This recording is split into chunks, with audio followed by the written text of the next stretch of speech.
వేప చెట్టు కింద నాణెం. కార్తీక్కు రంగులు వేయడమంటే చాలా ఇష్టం. కాని తన పెన్సిల్ పెట్టెలో ఉన్న రంగులన్నీ చిన్నవైపోయాయి. కొత్తవి కావాలి. అమ్మా, నా రంగులైపోయాయి, కొత్తవి కొనివ్వు ప్లీజ్ అని కార్తీక్ తన తల్లి స్నేహతో అడిగాడు. స్నేహ నవ్వింది. ఈ నెలలో కొంచెం ఇబ్బంది కార్తీక్. కాని నువ్వు సాయిబాబాను అడగవచ్చు కదా, మన కష్టాలన్నీ తీర్చేది ఆయనే కదా. కార్తీక్ మొహం చిట్లించాడు. బాబా పెద్ద పెద్ద కోరికలను, కష్టాలను మాత్రమే తీరుస్తారు కదమ్మా. నా చిన్నపాటి రంగుల కోరికను పట్టించుకుంటారా? నమ్మకంతో అడిగితే ప్రతి చిన్న కోరిక కూడా బాబాకు వినపడుతుంది అని చెప్పి స్నేహ కార్తీక్ను ద్వారకామాయి వైపు తీసుకెళ్ళింది. ద్వారకామాయిలో సాయిబాబా ప్రశాంతంగా కూర్చుని ఉన్నారు. కార్తీక్ మొహంలో భక్తికన్నా సందేహమే ఎక్కువగా కనిపించింది. బాబా కార్తీక్ను చూసి నవ్వారు.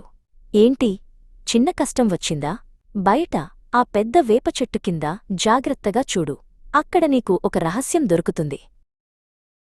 కార్తీక్ వెంటనే వేపచెట్టు దగ్గరకు పరిగెత్తాడు. ఆత్రంగా ఆ చెట్టు వేర్ల చుట్టూ మట్టిని తవ్వడం, కాలివేళ్లతో తొక్కడం చేశాడు. ఏమీ లేదు, నన్ను ఆటపట్టిస్తున్నారా బాబా?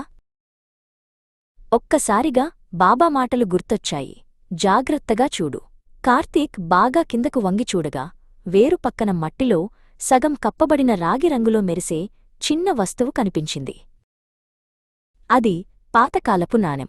దాని శుభ్రం చేసి కార్తీక్ దాని విలువ గురించి తెలుసుకున్నాడు.